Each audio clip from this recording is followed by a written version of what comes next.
ध्यान रखना, मैं हमेशा कहता हूं, पाप काटने के लिए धर्म मत करो, पाप त्यागने के लिए धर्म करो, तब तुम्हारा उद्धार होगा। पाप त्यागोगे तो पापोपार्जन से बचोगे, तुम्हारी आत्मा उन्नत होगी, जीवन विशुद्ध होगा और जीवन को एक नई ऊंचाई देने में समर्थ हो सकोगे। तो देखिए, मुझे पाप त्यागना है, जितना बन सके छोटे छोटे सही, एक एक करके आप कहीं ना कहीं कुछ तो पाप त्यागो। 5 ही तो पाप है, 6वां नहीं है। इन 5 पापों को अपनी शक्ति और परिस्थिति के अनुरूप जितना कम कर सको करो। पहले रिड्यूस करो, फिर रिफ्यूज करना, क्रम से कम करना शुरू करो। जिस स्तर पर कर सको उतना करो। देखिए, 5 पाप है, आज त्याग का उपदेश दे रहा हूं आपको। हमारे यहां अनुव्रत बोला है ना, और महाव्रत है। हम मुनि लोग महाव्रत का पालन करते हैं, आप अनुव्रत का पालन करो। अनुव्रत का मतलब क्या होता है? छोटा सा व्रत। क्या? छोटा सा व्रत। प्रत्येक धर्मात्मा को 5 अनुव्रत का पालन करना चाहिए। और आज आपको पाप त्यागने के लिए छोटे छोटे पाप त्यागता हूं और 5 अनुव्रत बताता हूं। आप आराम से ले सकते हैं अगर लेना चाहे तो, पाप से बचना चाहे तो। सबसे पहले मद्य, मांस और मधु का त्याग कर दीजिए। अहिंसा अनुव्रत हो गया, हो गया। मद्य, मांस, मधु का त्याग प्रतिज्ञा पूर्वक है त्याग। मादक पदार्थों का पूरी तरह से त्याग, मांस भक्षण का, शहद का त्याग करो। किसी के नाक कान को दुर्भावना पूर्वक छेदना नहीं, किसी को डंडा चाबुक आदि से मारना नहीं, किसी के ऊपर जरूरत से ज़्यादा बंधन मत डालना। आजकल तो जमाना ही नहीं है। अपने नौकर चाकर और पशु पक्षियों के भोजन पानी में कमी बेशी नहीं करना, कमी मत करना। और किसी पर जरूरत से ज़्यादा भार मत लादना। लादते हो क्या?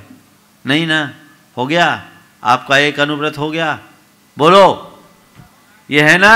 हो गया? हाथ जोड़ो, बोलो महाराज मैं अहिंसा अनुव्रत स्वीकार करता हूं। हाथ जोड़ के, महाराज मैं अहिंसा अनुव्रत स्वीकार करता हूं। हो गया। दूसरा, झूठ। असत्य बोलने का नाम झूठ है। चलो, बिना झूठ के तो तुम लोग काम नहीं चलता है ना? हा?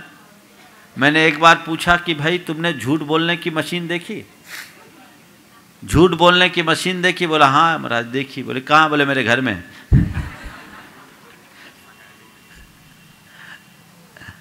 तो झूठ बोलने की आदत है। चलिए मैं आपको बोलता हूं, जहां तुम्हारा काम सच में चले, सच से चले, वहां झूठ मत बोलो। कम से कम इतना तो करो,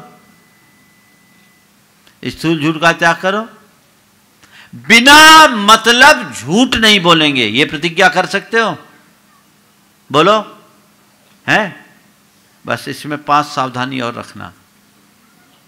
गाली गलौच मत करना, आदत से बचो। जीवन को उन्नत बनाना चाहते हो, एक पाप है कि नहीं गाली देना? बोलो, अपने आप को बचा सकते हो? किसी की निजी बातों को हम नहीं फैलाएंगे, किसी की चुगलखोरी मत करो, नकली दस्तावेज मत बनाओ, और दूसरों की धरोहर मत हड़पो। कर सकते हो ये? बोले महाराज इसमें तो हाथ पांव ढीले हो रहे। रोकिए, चलिए आप कम से कम इतना कीजिए कि जहां मेरा काम सच से चले वहां झूठ नहीं बोलेंगे, और कभी किसी से गाली गलौच नहीं, चुगलखोरी नहीं, किसी की निजी बातों को हम फैलाएंगे नहीं, और नकली दस्तावेज और धरोहर हड़पने की प्रवृत्ति से अपने आप को यथासंभव बचाएंगे। कर सकते हैं? यथासंभव में तो बच गया ना? बोलो महाराज मैं सत्यानुव्रत अंगीकार करता हूं। बोलो बोलो, जोर से। इतने लोग बोल रहे हैं, थोड़ा पूरा देश तो सुने कि है बड़वानी में इतने सारे लोग। बोलो बोलो, सत्यानुव्रत हो गया। चलिए, अब चोरी है, कभी किसी के यहाँ डाका डाला, कभी किसी का गला धन निकाला, किसी के यहाँ सेंध मारा, किसी का ताला तोड़ा, किसी का जेब काटा? नहीं काटा ना? नहीं काटा तो बोलो आज से मैं चोरी का त्याग करता हूँ, ऐसी कोई चोरी नहीं करूँगा। ठीक है, अब ध्यान रखना, चोरी का माल कभी मत खरीदना, कभी किसी को चोरी की प्रेरणा मत देना, समझ गए? डंडी मारने की आदत बंद कर देना, मिलावट खोरी कभी मत करना, समझ गए? हो गया? आप चोरी से बच गए कि नहीं बच गए? बच गए? बोलो, कर सकते हो? ये सब बड़े अपराध हैं। बचो, अपने आप को बचाओ, अपने जीवन को उन्नत बनाना चाहते हो तो इतना तो तुम्हें करना ही पड़ेगा। तुम लोग बड़े विचित्र हो, तुम चाहते हो हम पाप भी करते रहे और पार भी लग जाए। कहां संभव है? अपनी आत्मा का उद्धार करना चाहते हो तो अपने हाथ काले करना बंद करो। पाप से अगर हम तुम्हारे हाथ सने रहेंगे तो तुम्हारी आत्मा कभी पवित्र नहीं बनेगी।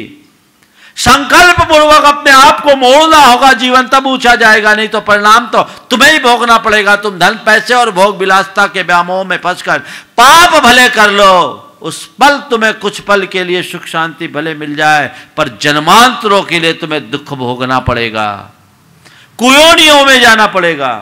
अपनी भावी दुर्गति से बचना चाहते हो तो अपने आप को पाप से बचाओ, प्रतिज्ञा करो। तैयार हैं आप सब चोरी छोड़ने के लिए? बोलो हाओ, बोलो महाराज मैं अचौर्यानुव्रत अंगीकार करता हूं। हो गया? अब ब्रह्मचर्य व्रत, विवाहेतर संबंध नहीं रखेंगे, विवाह पूर्व कोई संबंध नहीं रखेंगे, बस इतना ही तो संबंध बनाना है। विवाह पूर्व और विवाहेतर संबंध कतई उचित नहीं है, होंगे भी नहीं। अरे किसी के हों तो आज से छोड़ दो, मामला ठीक हो गया। कोई भरोसा नहीं है तो अंदर की बात रहती है, किसका क्या है कौन जानता है ना? लेकिन इतनी पवित्रता अपने जीवन में आ जाए, ये संकल्प लो। राजी हैं आप सब? बोलो महाराज हम ब्रह्मचर्यानुव्रत स्वीकार करते हैं।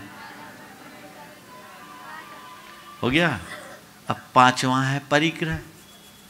इसका क्या करूं? बोले महाराज ये मत दिलाओ हाँ इसको रहने दो, छोड़ दे, छोड़ दे। कितना हमारी आसक्ति कितनी है, हम अपने आप को पापों से बचाने के लिए कुछ भी उपक्रम करना नहीं चाहते। परिग्रह दुख का कारण है, ये आसक्ति से बढ़ता है और आसक्ति को बढ़ाता है। इस पर भी अंकुश होना चाहिए। चलिए एक स्थूल अंकुश आपको दे रहा हूं, एक सीमा परिग्रह की। खूब पैसा कमाओ, पैसा कमाने की सीमा नहीं बता रहा हूं, लेकिन एक लाइन तो खींच रहा हूं। क्या करो? अपने स्वास्थ्य को बलि चढ़ाकर पैसा नहीं कमाऊंगा। जहां शरीर का स्वास्थ्य, परिवार का प्रेम और मन की शांति खंडित होने लगे, व्यापार को वहीं रोक दूंगा। इतना तो कर सकते हो, इतनी तो लाइन खींचो। और पैसे के पीछे अनैतिक कर्म नहीं करूंगा। अनैतिक समझते हो? किसी से विश्वासघात करके, किसी के साथ धोखाधड़ी करके, किसी को भारी नुकसान पहुंचाकर, ऐसा अनैतिक कर्म करके मैं परिग्रह का संचय नहीं करूंगा। कर सकते हो? बोलो बोलो महाराज मैं परिग्रह परिमाण व्रत ग्रहण करता हूं। बोलो। हो गया? 5 अनुव्रत, कितने सारे पाप छुटा दिए, सारे पाप बहुत अंशों में छूट गए। ये बीज हृदय में भर जाए तो कल तुम्हारी आत्मा उन्नत हो सकती है। पुरुरवा भील को एक मुनिराज का संदेश मिला था और उसने केवल हिंसा छोड़ी थी। वो भील जो जानवरों को मारना और राहगीरों को लूटना जिसका रोज का कर्म था, वह भील एक हिंसा के कर्म को त्यागा और वही अहिंसा का बीज उसके हृदय में पड़ा, तो पुरुरवा भील भगवान महावीर बन गया। पाप त्याग का ये प्रतिफल है। अंतरात्मा से करो। ये संस्कार कल तुम्हें सर्व पापों से मुक्त करा देंगे। ध्यान रखना, अपने पापों को साफ करने के लिए हमें खुद ही यत्न करना होगा, कोई दूसरा आने वाला नहीं है।